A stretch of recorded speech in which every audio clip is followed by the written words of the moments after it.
Got it. Got it. Oh, my books. Dropping off your books. Oh, thank you. I just totally. I'm not worried. Are you? You don't want to pass it back and forth? I could see myself looking at every little thing. There's hundreds, right? It's every little detail. And our route is a teeny bit. I don't know if the route's different. That's why I'm going to research. Yep. It's probably not, maybe not exactly the same. It's awesome. Some places, I mean, the places that he stops, obviously.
Welcome, everyone. I am the Reverend Ellen Quaadgras, serving in ministry co-leadership here with Kirsten Hunter, our Director of Lifespan Ministry, and in collaborative ministry with all of you. I want to welcome you to worship this morning, where we are welcomed into the warmth of this sanctuary and the warmth of community. There are fans. I believe the ushers have them in the back if you need one. Also, if you like to sit in the back, you may notice that there are fans which make you cooler, but they also make it harder to hear. So if you can't hear, you might want to move forward, or you can use one of our assisted listening devices in the back. We come today from our own separate lives with our unique stories and concerns and wonderings.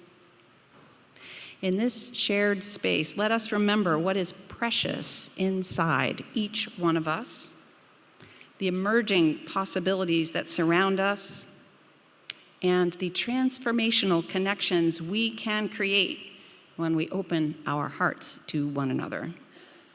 I want to welcome all of you to this time, those of you online, those of you right here in this sanctuary. We gather here today upon the traditional lands of the Abenaki, Pennacook, and other related Wabanaki peoples, past and present. Let us acknowledge and honor with gratitude the land itself and the people who have stewarded it throughout the generations. May that gratitude lead to connection. May that connection lead to solidarity with all Native people, that we may continue envisioning and then acting toward a world based on connection, reconciliation, and a wider, healthier truth than the one we have collectively been living. This summer, we're exploring the theme of creativity, and today's service is a real-time exercise in creative questioning and answering over the course of our time together. Author Yuval Noah Harari writes that to understand ourselves better, we need to learn how to ask the right questions, not just find the right answers.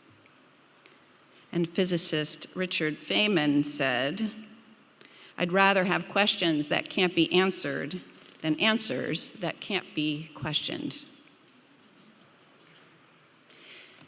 Questioning is a central part of our faith, and today you are invited into creative questions, questions you cannot answer or just things you've been wondering about, in particular about faith or spirituality or this congregation or church in general.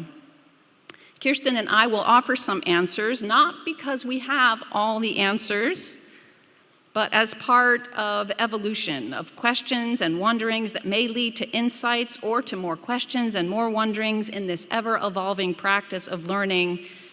How do we live our values in this sometimes perplexing world? And full disclosure, some of you know about me that my preferred way of working is to receive a question and then think about it for a few hours, maybe a few days, and then give you a nicely crafted, edited answer in the morning. But I'm guessing most of you don't want to hang out here that long. So this is an experiment, a stretch of my comfort zone. I often say to folks here that trying new things is really good for you, so I figure I should do that myself once in a while. So, a little terrifying and wonderful. But I'm glad this year Kirsten is with me. I told her it would be fun. I think it actually might be fun. Maybe it'll be fun for all of us. And in the flow of questions and answers, the Spirit may move among us in ways that could not have been predicted. So today you're invited to bring your curiosity and your spirit of exploration in your insert, in your order. There is an insert in your order of service upon which you can write your question. If you're online, please feel free to write your question in the chat, and Ben or Jen will put it on a piece of paper. During the offertory, right after we pass the basket, so we pass the basket first, then there will be special question boxes going around into which you can put your question. So think about what you'd like to ask, jot it down sometime during the first part of the service, and then place it in those special boxes during the offertory. I invite you to take a look at our order of service, which lists all the wonderful people involved in making our service happen today. Chris Kiper, our worship associate, Jen Del Deo Berry, who's going to be with the children during the after the children's time, Susan Adams playing piano, Kathy Okeisen leading music, Jen L. and Ben Abbott doing tech in the back, and grateful to everyone who makes this service possible every week.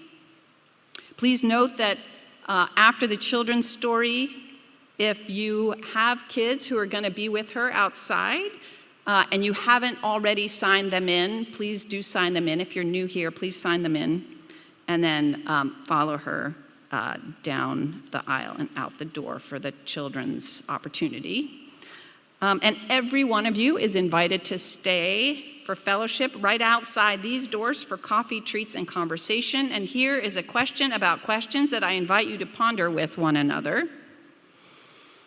Would you rather ask a question that takes a lifetime to answer, or a question that can be answered in one word? So you can think about that too. Please note, as I mentioned, assisted listening devices and large print hymnals are available in the back. Please ask an usher if you need assistance. Please silence your cell phone if you have one. It is now time for some announcements.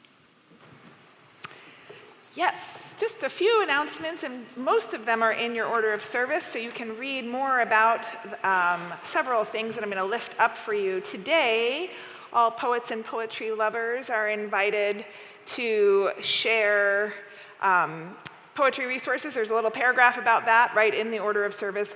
Also, tomorrow night, not in your order of service, Reverend Ellen will be hosting a decathlon creativity cafe for preparation for the spiritual decathlon that is coming to South Church for this coming church year, beginning in September. That starts at 7 o'clock on Monday evening, and she's just inviting people to come and participate in sort of brainstorming about what this spiritual decathlon how it might take shape. You are welcome to bring cookies. I imagine there will be some cookies there, and it should be a lovely little social event tomorrow night downstairs here at church. Today outside there's a coffee sale going on. You can buy fair trade coffee, cocoa, chocolates, and support the senior youth. A little bit of a wrap up from their trip that they just finished in June. They still have some more coffee and things to sell. And please look at the other things. I'm still recruiting folks who would like to help plan shower days. We'll be offering our showers downstairs starting in the fall, 1 day a week, to people in the community that need access to a shower. If you're someone that wants to help plan how we're doing that, let me know soon. We're working on the details of it now. If you're someone that wants to volunteer to help with shower days when they actually begin, you can also contact me about that, or Jen Leiden, our office administrator. And yeah, please read your announcements in your order of service, and thank you for being here.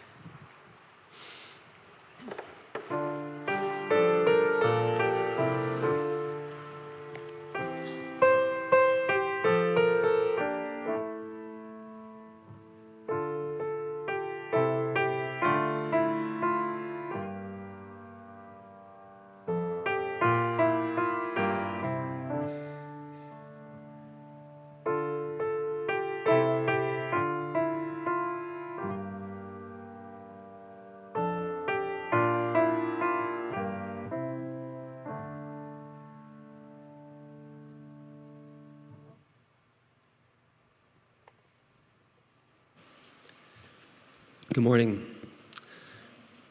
As we light this chalice here, we invite people watching at home to light a candle or chalice of their own. Today we light the chalice with these words from Reverend Julianne Lepp.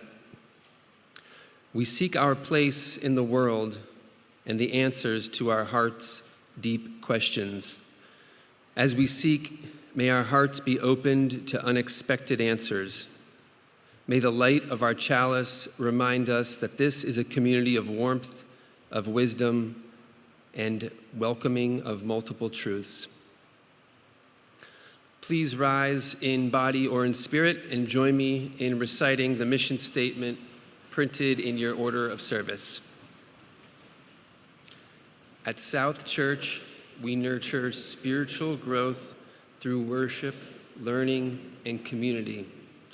We celebrate the worth and dignity of all people and inspire one another to act on our faith in the larger community.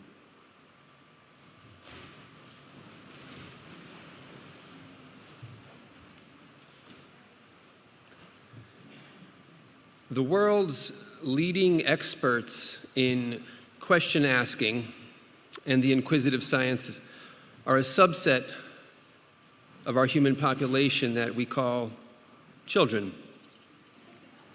Every day, my kids ask me wonderful questions, and I've started to just call them wonderment questions. Who would win if a snail and an ant had a fight? Can our dogs smell colors? Why are lasers red? If the front wheel of the car is the tires pulling and the wheel drive is the tires pushing, what is four-wheel drive? Why is Alaska way up there? How many of grains of sand would fit in a Lego? And just yesterday, what would happen if you put a dehumidifier in a room with no moisture? Would it explode? I have to be honest and admit that my first impulse is usually a little frustration. I'm like, just Google it on the iPad that you're literally holding. There seems like no reason to ask questions in 2024 when we have ChatGPT on so many devices. Of course, the annoyance passes quickly, and the next moment, I'm reminded that it is an endearing honor to have 3 people in your life who think you know the answer to everything. I'd like to keep it that way for as long as possible. It's been said that the only bad question is the one you didn't ask. Questions are our lifeblood. Questioning reveals scientific marvels and mystical truths. Without questions, we take for granted this grand and mysterious life we're given. Our curiosity honors the universe. May we have the courage to ask and the patience to answer. Please rise in body or spirit for our opening hymn, Where Do We Come From? Number 1003 in the Teal hymnal.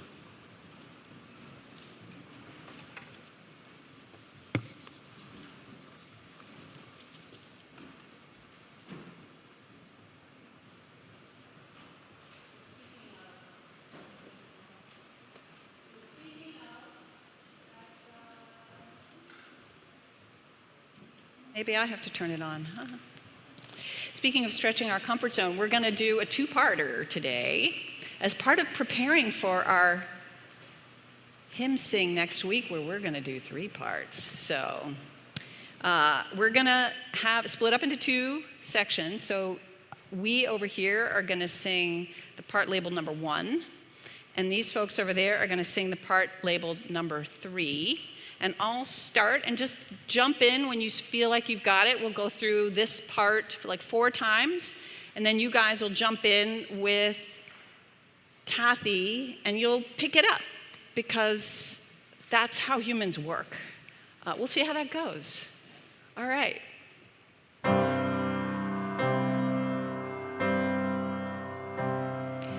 Where do we come from? What are we? Where are we going? Where do we come from? What are we? Where are we going? Where do we come from? What are we? Where are we going? Where do we come from? What are we? Where are we going? Where do we come from? Mystery. What are we? Life is a riddle and a mystery. Where do we come from? Mystery. What are we? Life is a riddle and a mystery. Where from? Mystery. What are we? Life is a riddle and a mystery. Where do we come from? Mystery. What are we? Life is a riddle and a mystery. Where do we Mystery. come from? Mystery. What are we? Life is a riddle and a mystery. Where do we Mystery. come from? Mystery. What are we? Life is Where a riddle are we and a mystery. going? Ah, thank you.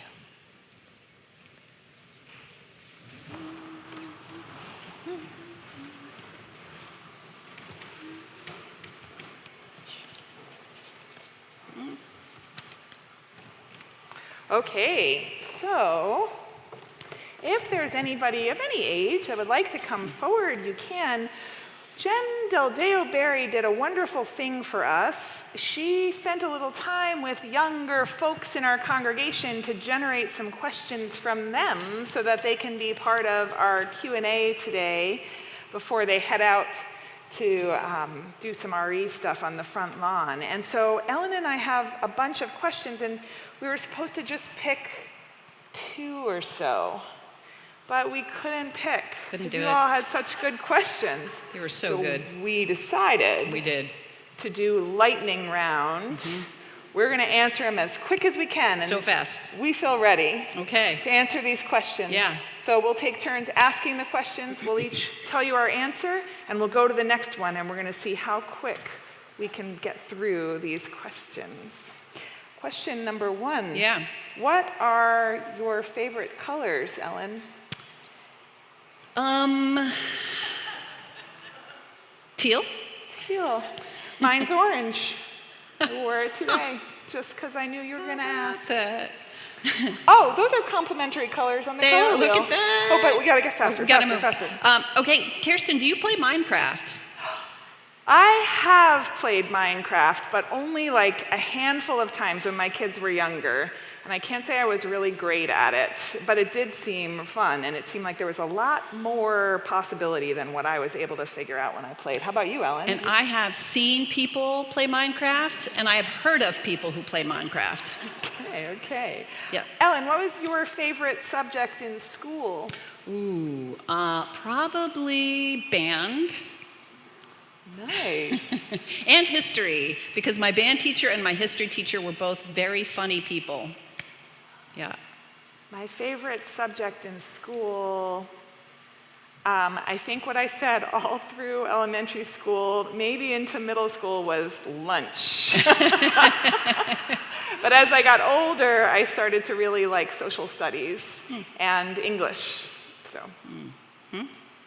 Kirsten, do you have any siblings? I do. I have 3 brothers. Oh, That was quick. that was quick. Ellen, do you have any siblings? Yes, I do. I have 2 siblings, a brother and a sister, but I also have a little sister who is 11, who's taller than this, who I have met through an organization called Big Brother, Big Sisters, and I love her, and it's been really lovely to get to know her. So I have older siblings, and finally, I asked my mom for years to get me a little sister. Finally, I found my own. Oh, I love that. What a great way to live our faith and connect with somebody and Yeah. grow family. That's a cool thing about this world we live in. All right, this one we can definitely answer fast, Ellen. Okay. Who created Unitarian Universalism and how was it created? Oh, no problem. We all did. That's actually true. People did. It's the cool thing about our faith is that it's something that has evolved over a long period of time, and it has roots that go way back. Way back. But it is also always changing. So Unitarian Universalism, some of the most direct roots are with Christian Unitarianism and Universalism are 2 different religions that are part of our history. But that's not the only faith traditions that are now a part of what it means to be a Unitarian Universalist or the wisdoms that we draw from. And this service of questions, as you mentioned already, Ellen, there's something that's said about Unitarian Universalism is that it's sort of rooted in an idea that revelation is not sealed. In other words, we're always learning new things, and we're evolving how we look at the world based on the experiences we have and the new information that we learn from one another. So it is an evolving faith that has been built by the people who practice it. Absolutely. And sometimes it is the youngest among us, the ones who are so good at asking questions, who lead our faith forward first. So it was actually the young people in Unitarian Universalism who merged Unitarians and Universalists before the adults chose to. So it's really good to look to the children and the questions they're asking to help inform our whole movement. Little known fact, here at South Church, it was the young people who merged before Unitarians and Universalists merged within this congregation, all of which happened before it happened on the national level. We are on the cutting edge. We are, and our young people have always been on the extra cutting edge, so that's a pretty cool thing about our church. It is a pretty cool thing. So here's a question. What school did you go to, Kirsten? I went to several schools in New York, Minnesota Elementary, Paul J. Julianus Junior High School, Ward Melville High School, and then I went to the University of New Mexico, as well as a college called Sterling College when I was in college. Okay. How about you? And I went to a preschool in the Netherlands, name of which I do not remember. I went to Shangam Elementary School in Randolph, New Jersey. I went to, where did I go? Seoul Foreign School in Seoul, South Korea. And I went to the American International School of Zurich in Switzerland, because why not go lots of places? Fabulous. All right, this is my last one. What is a favorite thing you like to do in your free time? Well, I think sailing. Sailing, yeah. I love sailing too. I love gardening too. That's the one I'll pick. And last question, what is your go-to snack at the snack table? Oh, snacks. Love snacks. I love spicy. If there's something spicy, that's what I go for. And if not, something with icing. Okay. I do like icing. And I'll balance that out. My favorite is water. Water? Yeah. That's not a snack. It doesn't count. Thank you for asking all of these curious questions. And now we're going to sing for anyone who wants to go out on the front lawn where it is cooler than it is in here.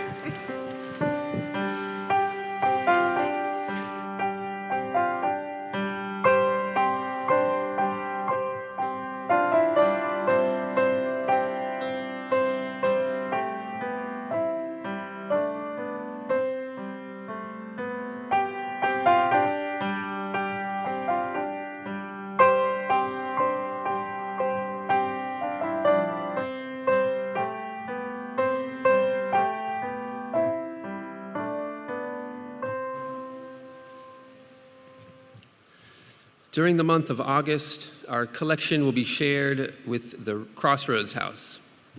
Crossroads House provides emergency and transitional shelter to families and individuals from the southern New Hampshire and Maine area. Founded in 1982, they provide unhoused people with basic necessities, as well as the tools and guidance they need to return to permanent housing. You can learn more about them at crossroadshouse.org. Please don't forget to include your question in the boxes that we're about to pass out, and your offering will be generously received in the plates that are being passed out, the baskets. The offering will now be received.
for this precious day, for all gathered here and those far away, for this time we share with love and care. Oh, we give thanks for this precious day.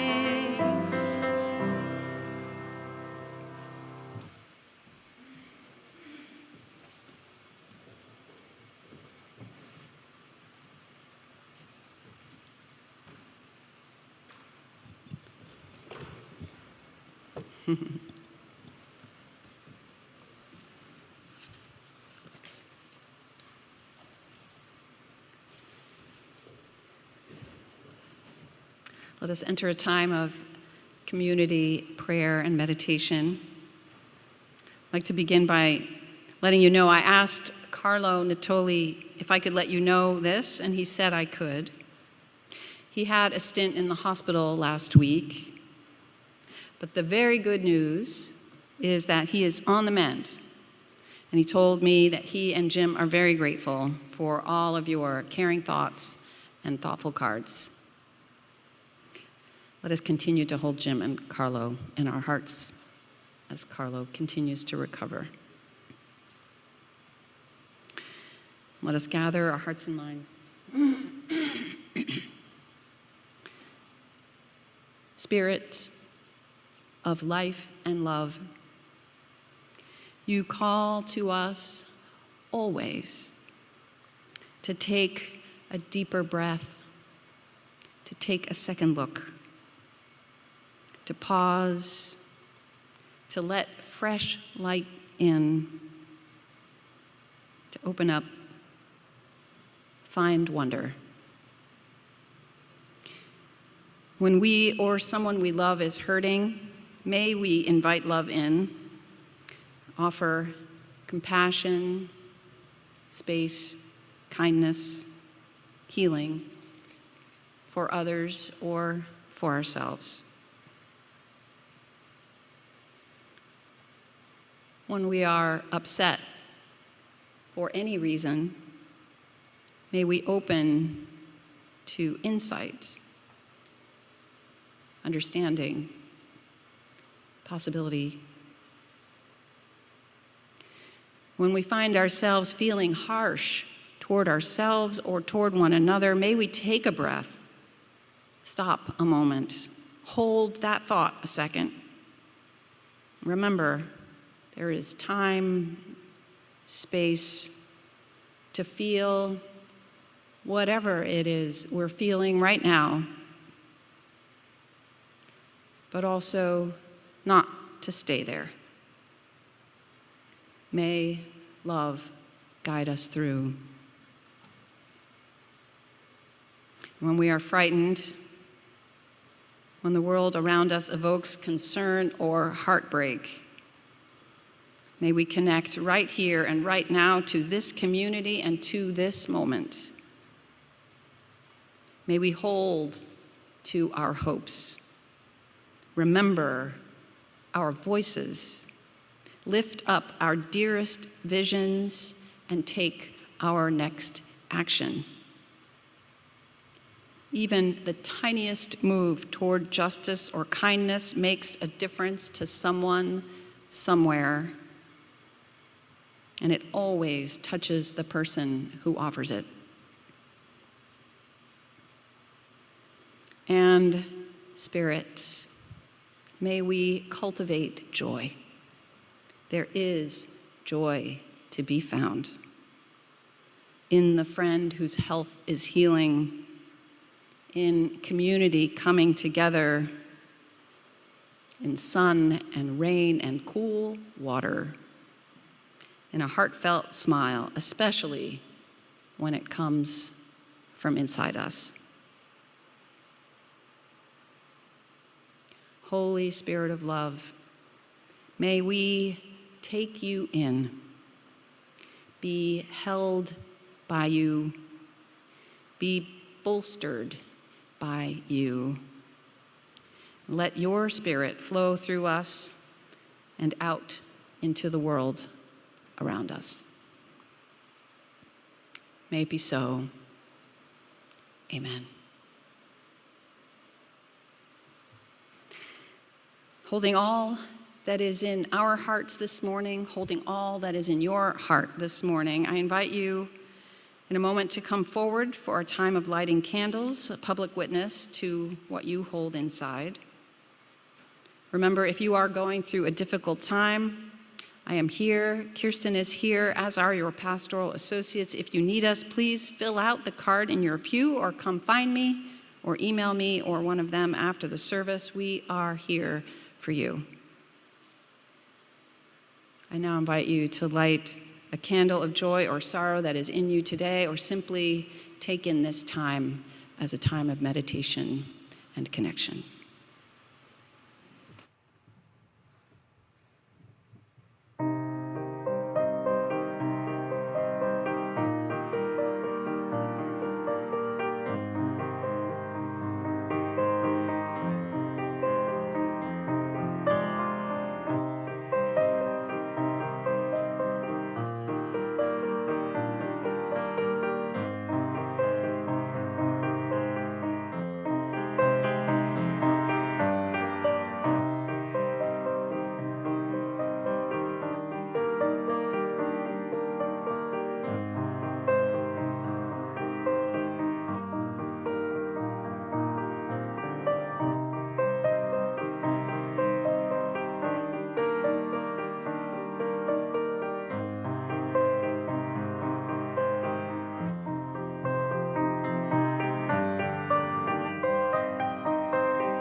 Move forward because the folks to this side can't see us. We're trying to figure out the best place for us to be so that the camera can see us. And does that work for everyone? Hi, everyone on the edge. Here, slide this way a little bit, Ellen. How's that? Okay. We wanted this to look a little bit more like a living room and a little bit less like a debate. It is not a debate, for sure. I just read every single one of those questions, and they were amazing. And we won't be able to probably get through all of them, but here we go. Let's try. Yeah, but Depends how long you want to stay. yeah, we could stay till tomorrow morning. But we will take these and read them after, and they will inform sermons and so on. So if you have other questions, too, that come out of today, would love to hear them. So email away if something else pops into your head that wasn't asked or answered. Hearing the questions is exciting. Question number 1. In co-ministry, how do you, Ellen, Kirsten, resolve seemingly unresolvable differences? Oh, I love that question. Yeah. So it depends on the seemingly unresolvable questions, is a simple answer to that. That is interesting. That came up a lot as we were talking about shifting our model of governance to co-ministry, was what happens when you disagree. One of the things that I mentioned at the time was, what do we do now when we disagree? Like, even when there is a single minister, there are moments like that where there is irreconcilable opinions. And the question of what's the practice is so important. So one of the things about how Ellen and I have been working on exploring that question, because it's definitely an evolution and we figure it out as things come up, is being clear about each of our sort of main pieces of our portfolio. And there are things, for example, Ellen sort of holds oversight of worship. So if we come across something where we disagree around worship, I will tend to defer to her in that realm. Similarly with religious educations, faith formation sorts of questions, she'll defer to me. We each supervise different groups within the church, and so we take priority leadership in those areas. So sometimes it's just a matter of, I don't agree, here's my thought, but ultimately this is your choice, and vice versa. And sometimes we may come to a place where it isn't as easy as that, and we sort of have a commitment to each other to pursue mediation and practice covenant with one another when those things come up. And so that's a big part of the retreat work we've done with each other over the last 2 years. Yeah, and I'll just add to that what you said about how any kind of disagreement can come up among any two people. And to me, that's part of the magic of shared ministry, is it's a fractal experience. So whatever we're learning about working with another human being in a in a way that's not hierarchical, we can then, that flows into the sermons we preach and the groups that we work with and so on.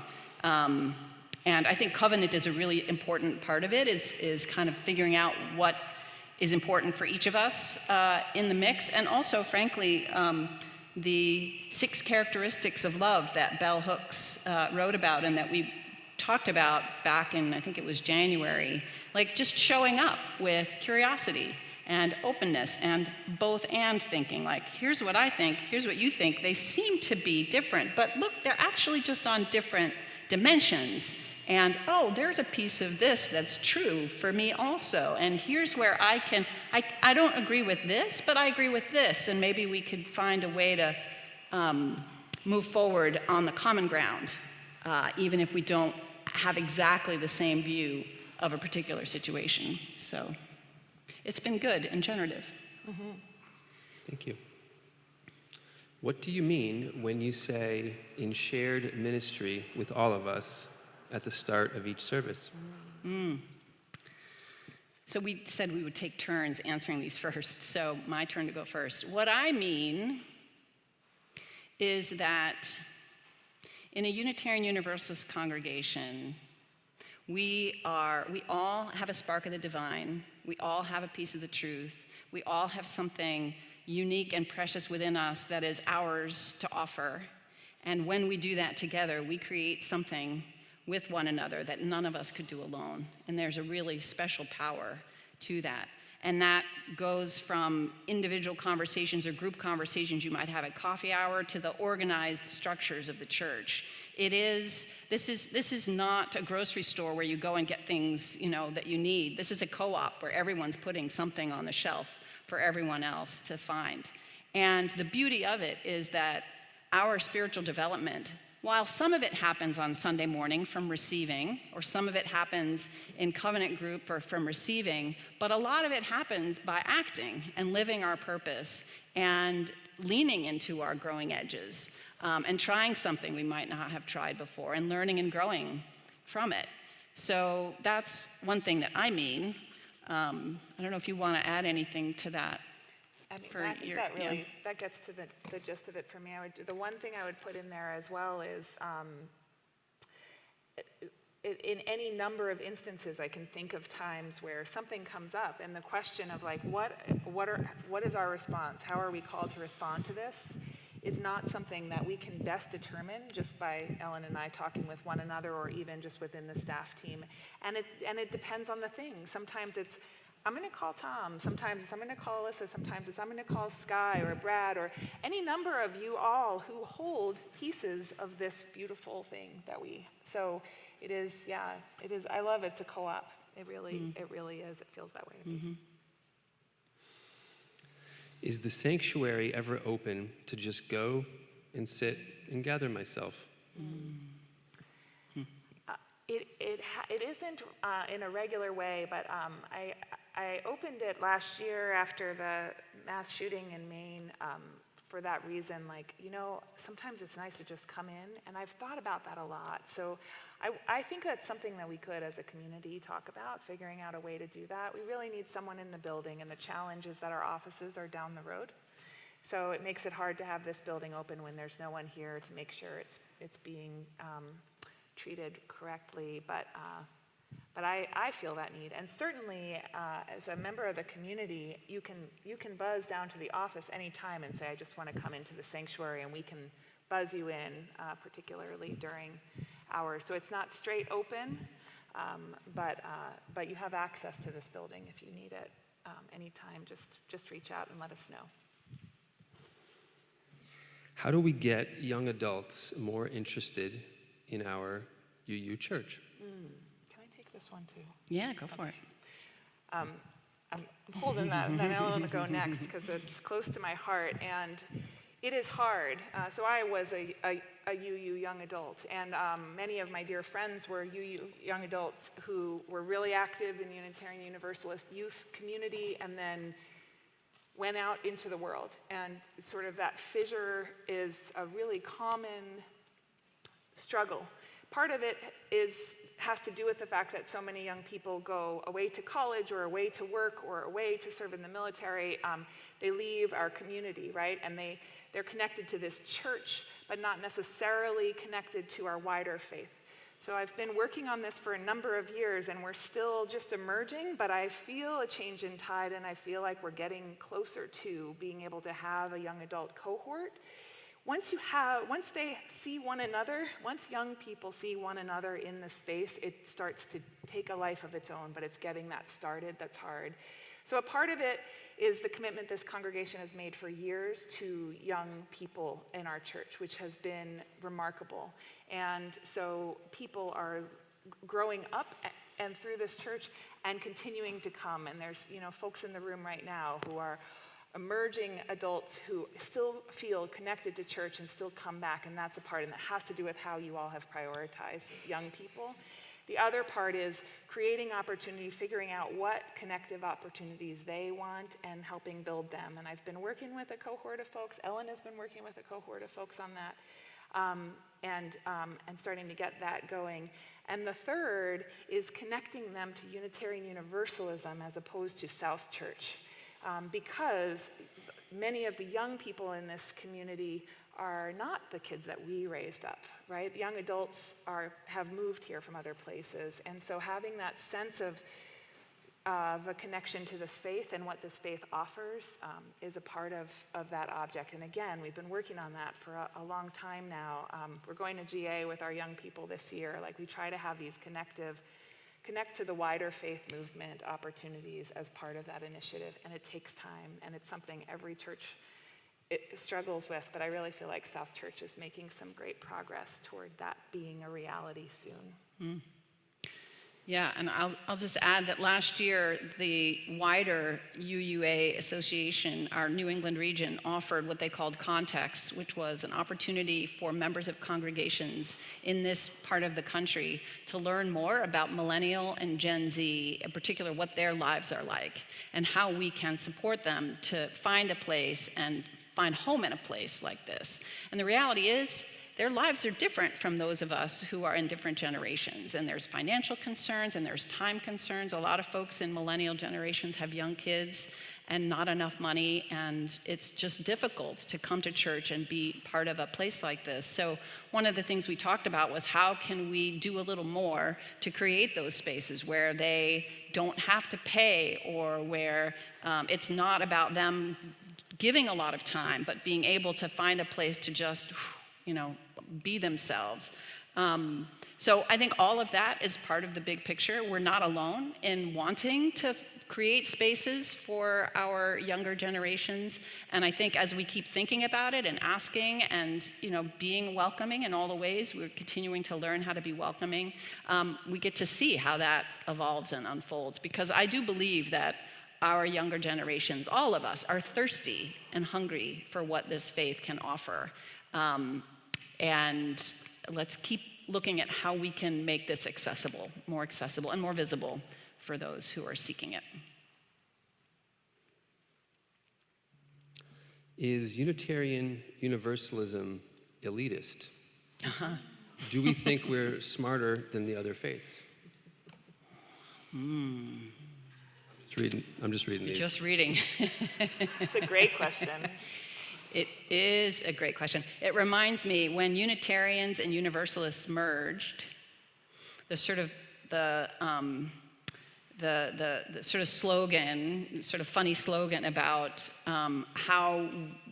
what our theology was that Universalists felt like God was too good to damn them, and Unitarians felt like they were too good for God to damn.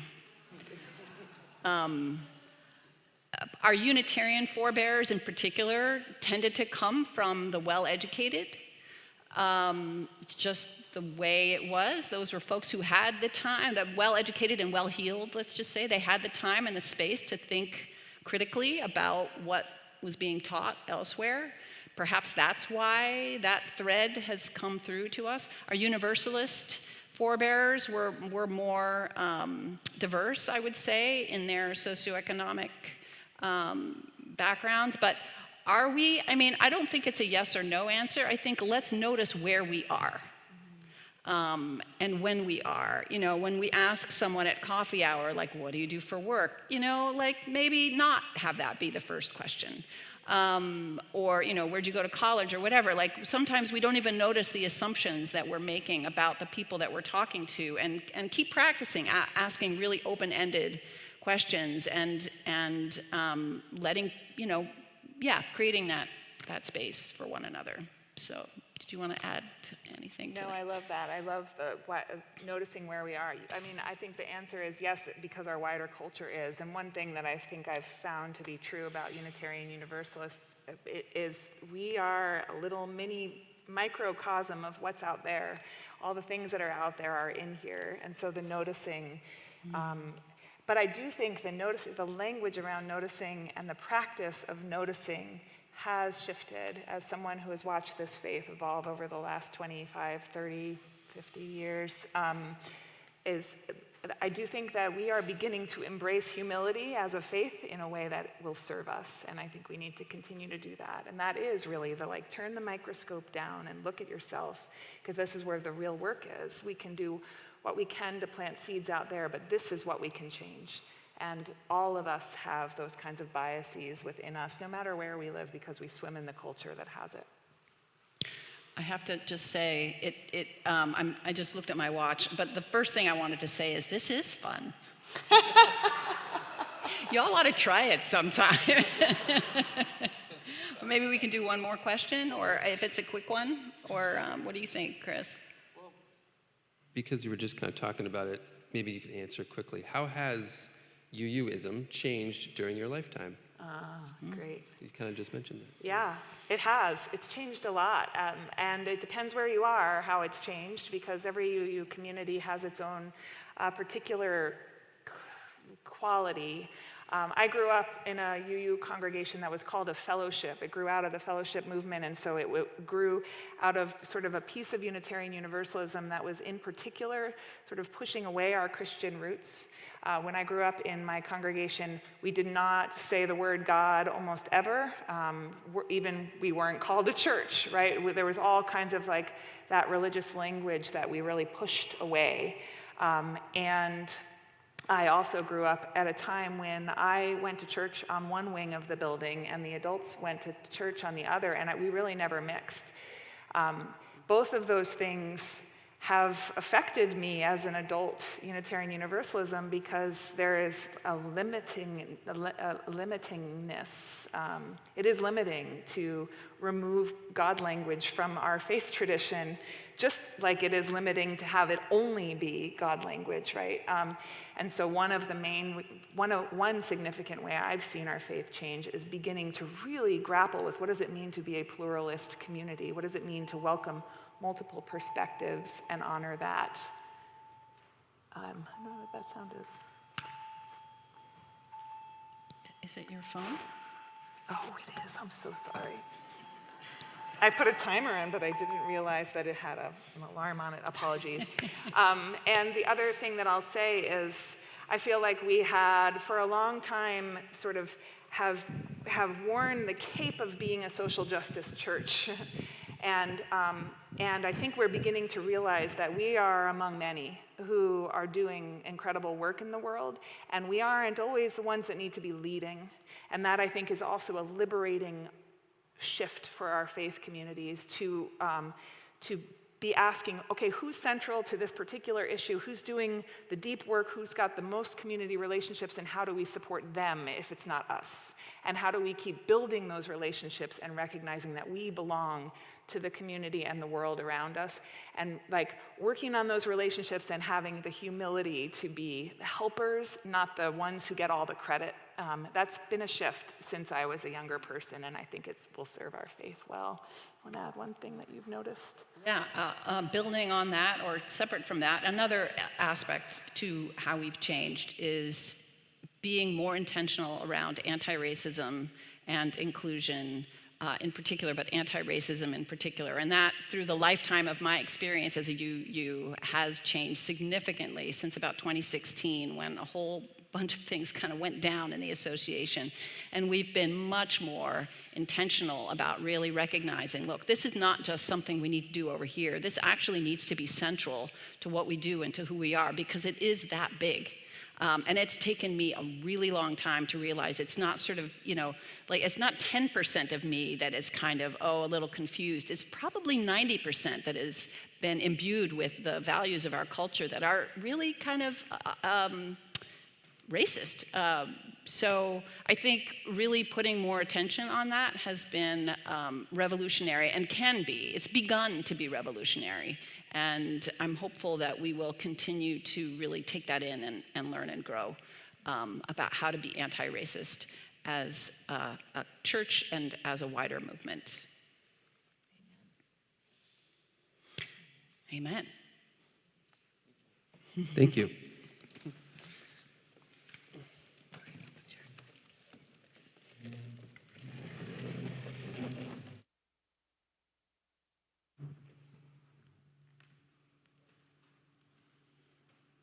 Yeah, please stand as you are able for our closing hymn, number 1020, in the teal hymnal.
within, and we will get there. Heaven knows how we will get there, but we know we will.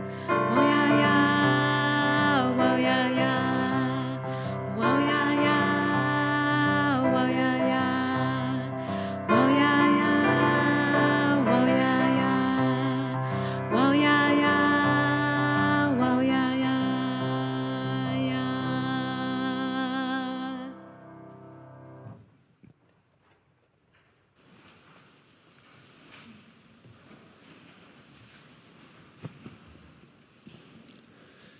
We extinguish this flame, but not the light of truth, the warmth of community, or the fire of commitment.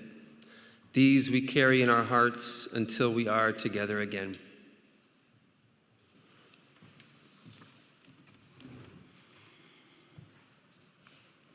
From Wendell Berry, it may be that when we no longer know what to do, we have come to our real work. And that when we no longer know which way to go, we have begun our real journey. The mind that is not baffled is not employed. The impeded stream is the one that sings. May it be so. Go in peace.